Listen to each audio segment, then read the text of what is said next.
Hello, and if you're watching a replay or YouTube, thanks for watching. Today I'm talking about forgiveness and why this is not the answer. Even though people say to you, oh, you just have to forgive everyone and that's, how you find your internal peace. I am debating that. I'm disputing it. You cannot give that advice to people that are going through pain. And here's why. When a massive injustice has been done to us, and we are like in that emotion, it's active within us. We're experiencing the betrayal, the hurt, the injustice, the anger, whatever it is that we're feeling. For someone to say to you, just forgive and let that person, give that person like a hall pass when we're right in it. It's contradictory because emotions have a purpose and they have an energy and you don't get a choice. It's not, you don't choose to feel angry. You don't choose to feel an emotion. It comes up and it's a response that's in us. So people say to forgive like it's a verb, like it's an action, like you've got like a switch and you can just go, well, I'm actually feeling really hurt and wronged, but I'm just going to switch that off and hand you a hall pass for what you did to me. And I want to explain why that is, that, you be the bigger person, you let this go, you rise above it. Why all of that is kind of like counterintuitive. It's not, it's like giving somebody the outcome and then telling them that that's an action. It can actually lead to depression if you deny and don't process your emotions. It can lead to mental health issues. You need to be able to engage in a healthy process. It's like the grief cycle. We acknowledge that if somebody dies, that you go through a process. This can take years. So to say to somebody who's been through something, just forgive, that's like, okay, I've seen people that 10 years on, they're still grieving or still in the grief cycle. So it can take a long time, but that's because people are not equipping us, or we're not being taught that this is all backwards. You can't say to forgive because what you're doing is giving somebody an outcome and saying it's an action. It's like if you're going to, if you've got a car and that car has dents and dirt and it's just been full driving, and then you say, hey, why don't you polish your car? You need to polish your car.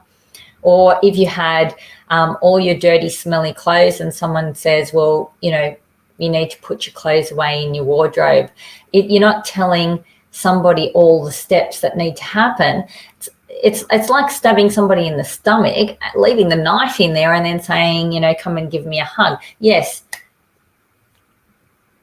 there's processes that need to happen, steps that need to go through for that wound to heal, to remove the offending situation, and to then be able to be in a position where you can go to the next stage. Forgiveness is not an action. It's not a doing word. Forgiveness is a result.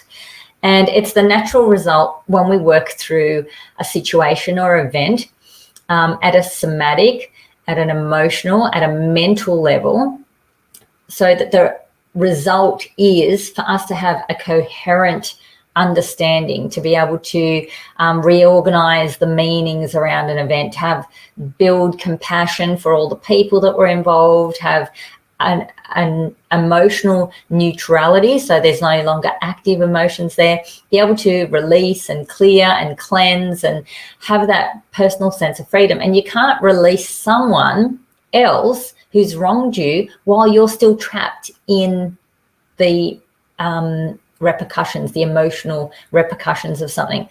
So when you repair the car and wash the car, then you can polish it. And when you have washed and dried your clothes, then you can pack them away. So there's internal steps involved that happen in the mind, the heart, the body, the emotions, for us to reach a point of forgiveness. And no one teaches us those steps. So we're just told, polish your car and your paint will stay good. You know, put your clothes away, your house will look tidy. Giving someone instruction number 4 or 10 or whatever without the preceding steps, you know, without 1, 2, and 3 is really confusing. And maybe you're wondering, why should I even forgive this person when what they did is unacceptable and it's wrong? And we want to make sure that we know that we're not condoning, when we forgive, we're freeing ourselves emotionally, we're not condoning what was done. So you have the right to feel validated. You have the right to feel your experiences, for your suffering, for your loss, because you matter. You matter and your feelings matter. And there is a process. So if you want to learn, you know, some steps that I find helpful, and these are modified steps that there's bits and pieces that I use in clinic with clients. And I know you do want to know these things, because no one wants to walk through life experiencing negative emotions. No one wants to feel that weight of harboring resentment and anger. And the ultimate goal of forgiveness is for us to be completely free, to be able to let it go, to put it behind us and to move forward. And the thing is, that burden is not conscious. It's trapped in our unconscious mind, which runs our body, and it's trapped in a memory. So if you can imagine, you've got a desktop where, like, you know, you're kind of working at this desktop and what's happening now is on the desktop, and then you have filing cabinets, and something happens, you process it, you put it away, you process it, you put it away. And when you have like a traumatic event, it stays on the desktop. You can't file it. You're just like in disbelief. I can't believe this happened. This is just so upsetting. I don't even know where to file it. And so it doesn't get put into long-term memory. And your unconscious mind and your body actually think that that event is happening now. It's like it's constantly active. And that's why you can't really forgive. That's why telling someone to forgive is actually the wrong advice, because as far as your unconscious knows, it's still happening. You're still in it. It has not been put into the past, not properly. If you can't forgive, it means that a part of you or a version of you is still stuck back in the event, in that emotion. And I call this like an emotional hook. So you can imagine like there's emotional hooks into your flesh, and they're tying you to other people and situations in the past. And that's not a feeling of freedom. That's a feeling of pain. So let's go through some steps that are effective. And it does use your imagination. The language of the unconscious is the imagination. And when we use our imagination and our emotion, and we experience emotion in our imagination, and we create experiences and get into that in a kind of trance-like state, we can actually reprogram our unconscious mind. So first of all, whatever happened to you was an event that you can relive at any time in a memory. You can relive it. Now, we don't want to relive the memory. Every time you tell the story, you're reliving the memory.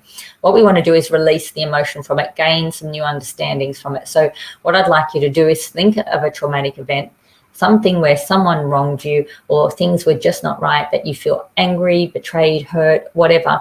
And I want you to give that a name, like it's a movie title. So it might be, you know, The Betrayal, or whatever it is for you, just a movie title. And I want you to then create just a still frozen image of what like a scene out of that movie. Like it might just be like one highlight scene frozen in time.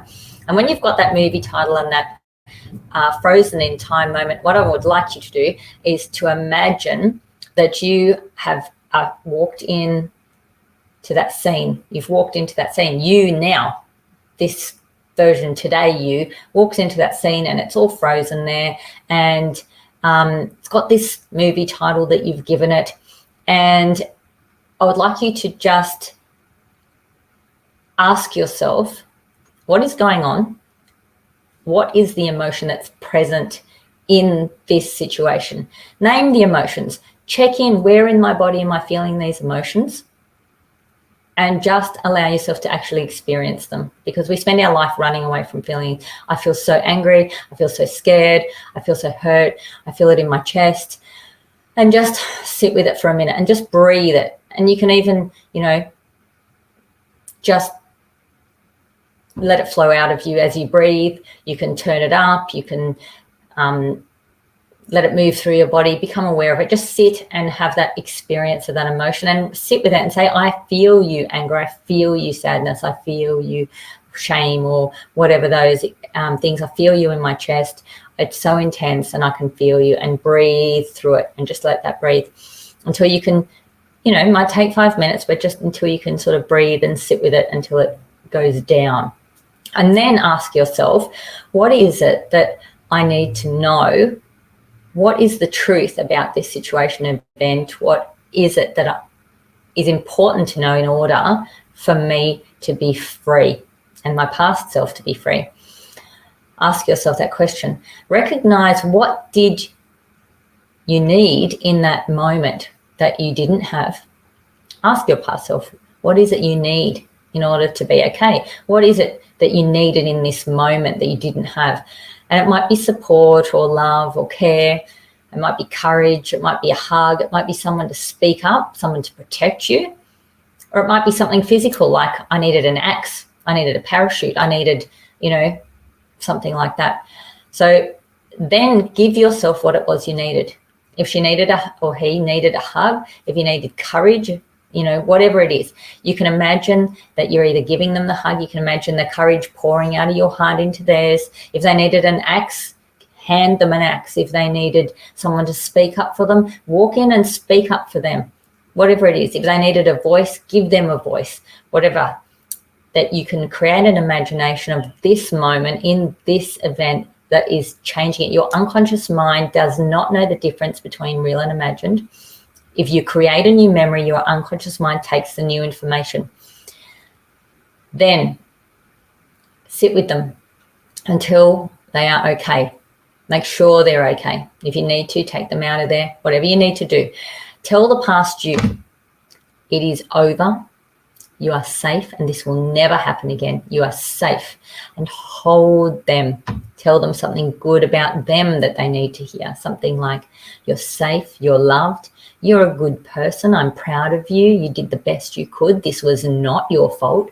Tell them whatever they need to hear, and then hug them and integrate them into you and grow them up with all those resources and strengths, and breathe them through your body. Breathe and feel the emotion, and allow it. Imagine that it's leaving your body. As you breathe, it's leaving your body. All this emotion, this energy that's trapped in this event is just, it's like a breeze is blowing through you, and it's just all blowing away.